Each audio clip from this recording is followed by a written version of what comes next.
കഴിഞ്ഞ ദിവസങ്ങളിൽ പെയ്ത അതിശക്തമായ മഴയിൽ പീരുമേട് മേജർ ശ്രീകൃഷ്ണസ്വാമി ക്ഷേത്രത്തിന് മുമ്പിൽ നിന്ന് കൂറ്റൻ മരം കടപുഴകി വീണു. മറ്റ് അനിഷ്ട സംഭവങ്ങളൊന്നും തന്നെ ഉണ്ടായില്ല. ക്ഷേത്ര കമ്മിറ്റി ഭാരവാഹികൾ പീരുമേട് ഗ്രാമപഞ്ചായത്ത് പ്രസിഡന്റ് ആർ ദിനേശനെ വിവരമറിയിച്ചു. കനത്ത മഴയിലും കാറ്റിലും നാട്ടുകാരും പീരുമേട് ഫയർഫോഴ്സ് യൂണിറ്റും ചേർന്ന് മണിക്കൂറുകളുടെ ശ്രമത്തിനൊടുവിൽ മരം വെട്ടിമാറ്റി.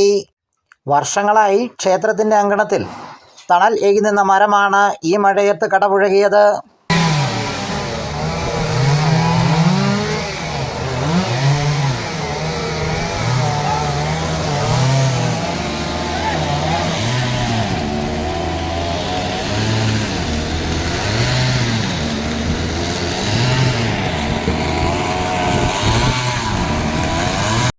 Peermade senior fire and rescue officer Sanal PS-ൻ്റെ നേതൃത്വത്തിൽ അഗ്നിരക്ഷാസേനയും VS പ്രസിഡന്റിൻ്റെ നേതൃത്വത്തിൽ നാട്ടുകാരും ക്ഷേത്ര കമ്മിറ്റി ഭാരവാഹികളുടെയും മണിക്കൂറുകളുടെ ശ്രമഫലമായാണ് മരം മറിച്ചു മാറ്റിയത്.